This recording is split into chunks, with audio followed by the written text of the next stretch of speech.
Hello and welcome to the ILO Future of Work podcast, the space where we explore the stories and trends shaping the world of work. In this first episode of the year, we take a close look at a brand new report from the ILO. The report's message is clear. Global labor markets look stable, but that stability hides deeper problems. What's holding back job quality? How are demographic shifts and rapid technological change, including AI, transforming work across regions? And how are evolving trade dynamics reshaping employment and prospects? These are some of the central questions explored in the Employment and Social Trends 2026 report. Stay with us as we unpack the report's key findings, hear from leading experts, and explore what these insights mean for workers, employers, and policymakers, and what leaders should be thinking about next. Joining me today are Stefan Kühn, Senior Economist in the Macroeconomic Policy and Labour Market Trends Unit, and the lead author of the Employment and Social Trends 2026 report, and Marva Corley, Senior Economist and Trade Expert at the ILO. Welcome to you both, and thank you for being here. Thank you. Thank you. Stefan, let me start with you. The Employment and Social Trends 2026 report is being released at a time of deep changes and uncertainty. Can you walk us through the core message of the report? The core message of the report is that despite those uncertainties and large changes, global labor markets look stable. The global unemployment rate is projected at 4.9% in 2026, the same as it has been since 2023. That's quite remarkable. So the labor markets, in terms of employment creation and also the economic growth, show great resilience in face of all of those uncertainties. But a second core message is that stable labor markets are not necessarily healthy labor markets. There are major challenges underneath which need to be addressed and where progress is too slow. Indeed. The report reveals that progress towards decent job is stalling. What does this mean for social justice?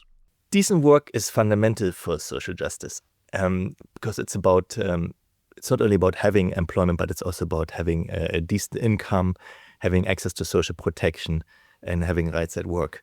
And when progress is stalling, when we mean progress is stalling, it means that really the key indicators such as informality and working poverty, that progress has slowed down markedly over the past years compared to what we have seen in the before that. And just as an example, so today we have 284 million workers who live in extreme poverty, meaning less than $3 per day. And because they just don't earn enough through work to get themselves out of poverty. And in low-income countries, half of all workers are in extreme poverty. And the number of working poor in low-income countries is rising because of the severe lack of progress in abolishing working poverty. And that's just one example that really is a major problem for social justice, because poverty does not equal social justice. The report also talks about informality. How widespread is informal work today? Globally, 57.7% of workers are in informal employment. Just to give a ballpark number, that's around 2.1 billion workers. So it's the majority of workers are informally employed. And as I said before, the trend has stalled. The improvements have stalled. And we have been looking underneath why the improvements have stalled. And it's a major reason is that the transformation of economies towards more productive sectors with better working conditions has slowed down markedly over the past decade compared to what we have seen in the past. And that's problematic. And another thing, what we can also see is that progress within sectors to improve informality is also very, very slow. Another major theme is productivity. Why is weak productivity growth such a concern for decent work? There's a saying that productivity is not everything, but in the long run, it's almost everything. Productivity growth is fundamental to provide income growth. Without productivity growth, you cannot have income growth. But of course, it's not the only thing. You also need the labor market institutions in place that the productivity growth will actually attribute to the workers to the broader society and not just end up in the pockets of few people. But productivity growth is, we can see in the data, productivity growth is fundamental to lower working poverty, to improve working conditions, to raise standards of living across the board. Let's talk about youth now. The report shows that young people continue to struggle. Why are they still having such a hard time finding decent jobs? Young people are struggling today, but they have always struggled in the past as well. Young people have limited experience and therefore they have a harder time entering the labor market than people who are already in the labor market. It's just hard to find your first job.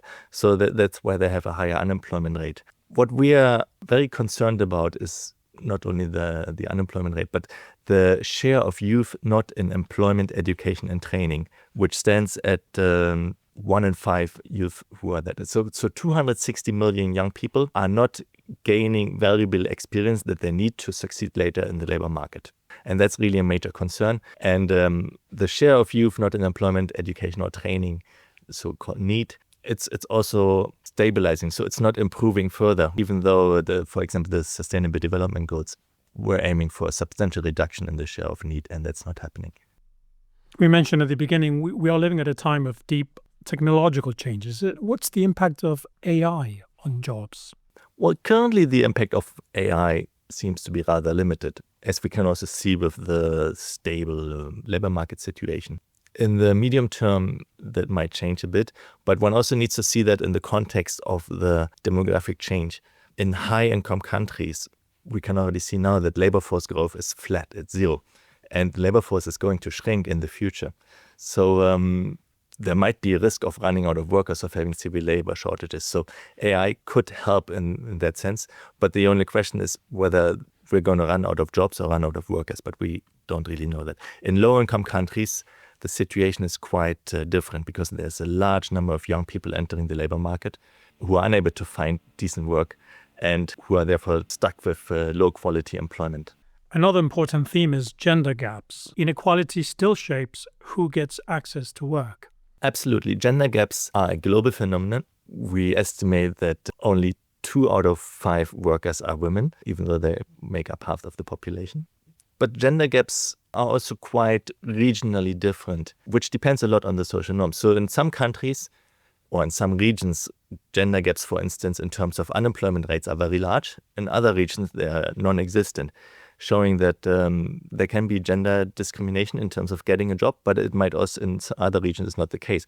But the major problem, the major gender gap is in the access towards the labor market, getting onto the labor market or being unable to do so. You mentioned high-income countries and low-income countries. I wonder if you can talk a little bit more about the market situation and how these trends are divergent and what the impact of this can be in the long term. In terms of unemployment rates, the trends globally are quite similar, even though there are some regions, for instance in Latin America, where we see somewhat decreasing unemployment rates, while in other regions such as Northern America, for instance, where there are slightly increasing unemployment rates. But of course, going beyond that, going beyond unemployment rates, the realities in the labor markets are fundamentally different across the world in terms of informality rates, working poverty, working conditions, the extent of decent work, but also in terms of demographics. What's the labor force composition? Do we have a lot of young people? Do we have a lot of older workers? Just another example in terms of when we're talking about improvements in work quality in Asia. So the major improvements in work quality over the past decades have been driven by Asia, by China, now India, and that's still the case. The continent is still responsible for the improvements in work quality, but the improvements are slowing down. While in Africa, work quality is almost receding because of the large growth of the workforce. And since Africa is increasing in its share in the global labor force, that has an impact on the global aggregates as well, which also contributes to the stagnation in global work quality progress. Indeed, as you said earlier, stable labor markets are not necessarily healthy labor markets. I would like now to bring Marva into the conversation. Marva, how are trade dynamics and global risks shaping the employment outlook? I think in short, it's really about what the report finds. And a lot of what's underlying what Stefan said is really the issue of uncertainty. Macroeconomic certainty has become a really key defining feature in the short term, and trade policy uncertainty is a big part of that. Trade policy uncertainty, it includes, we can think about trade restrictions is probably what's on everyone's mind, but also geopolitical tensions, conflicts, as well as any sort of big disruptions on global supply chains. And these uncertainty makes it harder for firms to sort of plan, makes it harder for them to invest and hire workers. And this has a large impact in terms of the labor market. Our analysis shows that when trade policy uncertainty rises, even moderately, it can put downward pressure on wages across the board. And the effects are really strongest in those economies with sort of deep integration in supply chains. Think about, for example, Southeast Asia, Southern Asia, but also Europe and Central Asia, where real changes in terms of wages could fall between, say, almost 0.5% per year. And that might not seem like a lot, but if you look at it over time, it really is. Let's talk a bit about trade. Why does trade still matter for job quality? Trade matters for job qualities in a number of ways. First, let me take a step back. I mean, the report not only looks at short-term volatility in terms of trade, but it also looks at some longer-term trends. And if you allow me, I'd like to talk about a couple of those longer-term trends. One is that the composition of trade has been changing.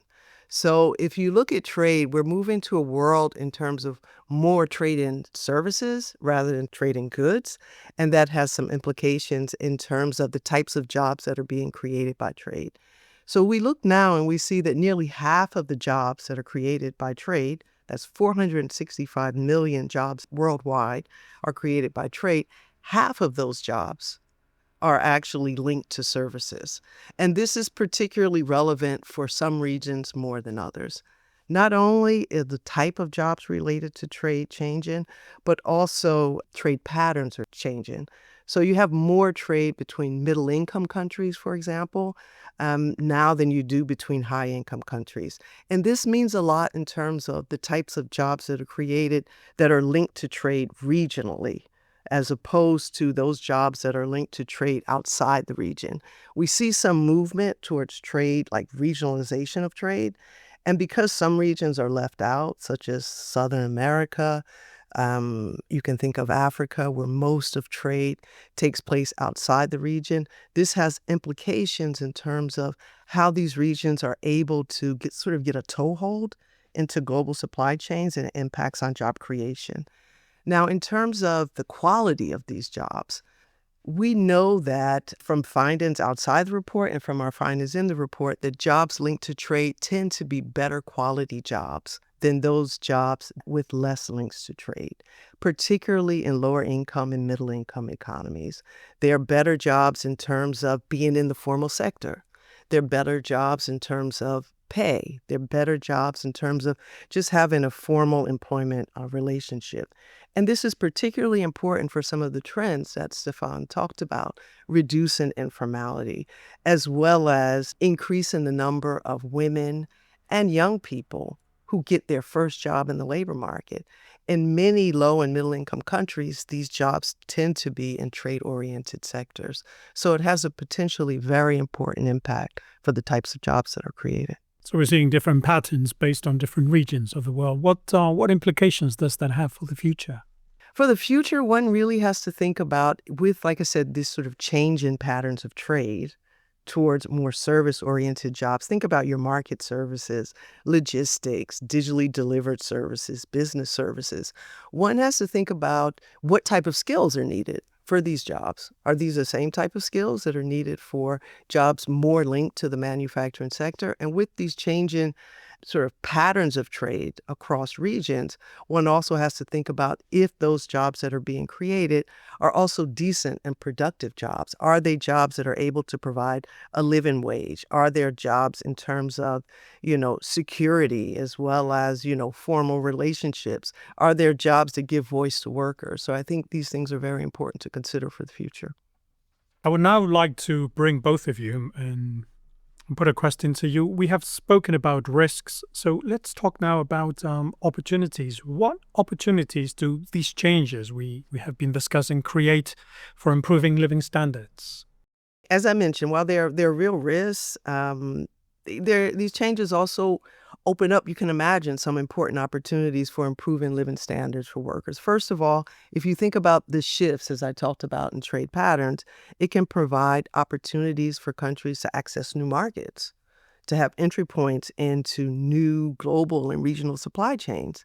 It also can create a space, and I think this is very important, sort of rethink trade policy and the link to the labor market from the very beginning, learning from some of the lessons of the past about how to make trade more important, how to bring in workers who are left out sort of in the first wave of globalization. And I think we see some evidence of that already happening if you think about the way that trade agreements are actually including more linkages to the labor markets in terms of labor provisions that already incorporate labor standards, put emphasis on living wages, and create space for social dialogue between workers and employers.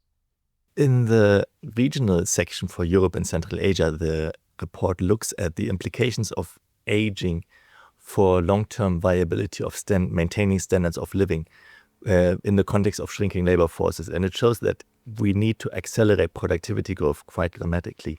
And here, AI, even though it could be a threat to many jobs, but it also holds the promise of enabling that productivity growth, of avoiding that the labor shortages really become a major constraint for maintaining standards of living. So that's clearly an opportunity, but it relies on that labor markets, the jobs that remain decent jobs that are not fundamentally transformed in that sense by AI, and also that the benefits of AI can attribute to society at large and not only to a few monopolized corporations. And finally, from the ILO's perspective, what needs to happen next? The report calls for coordinated action and stronger institutions to advance decent work and social justice. But in practical terms, what does that look like? We need to strengthen social dialogue to get everyone together to discuss what needs to be done to deal with the challenges of the future. I just want to give you one example. There's a major concern right now that AI threatens entry-level jobs. So how do young people gain the experience that they need in order to be able to productively work with AI? Because today, a lot of young people, when they start jobs, they do, let's say, more menial tasks, which nevertheless give them important experience. And enterprises, just as workers and governments, have an interest to figure out, okay, how can we get workers to gather the experience that they need to be productive workers with AI when we are replacing the task we gave them before through AI. So there's a clear need for social dialogue to discuss such issues. And if I could add to that, I think it's really important for policymakers to think of issues that are related to work, not only from a social perspective, but also from an economic perspective. When workers have increased wages, when workers have security, when workers, are able to work in conditions of freedom, this increases their productivity.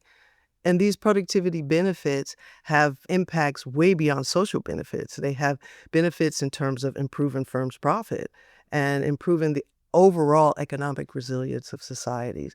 So I think that, advancing decent work and promoting decent work is actually the surefire way to improve economic progress overall. Indeed. And that's it for today's episode. We've been speaking with Stefan Kühn, author of the Employment and Social Trends 2026 report, and Marva Corley, senior researcher and trade expert at the ILO. In the coming weeks, we'll continue exploring the forces reshaping the world of work. Follow us on LinkedIn, YouTube, Instagram, and X, and now also on Blue Sky and Threads under our official channels. For now, goodbye, and see you very soon for another episode of the ILO Future of Work podcast.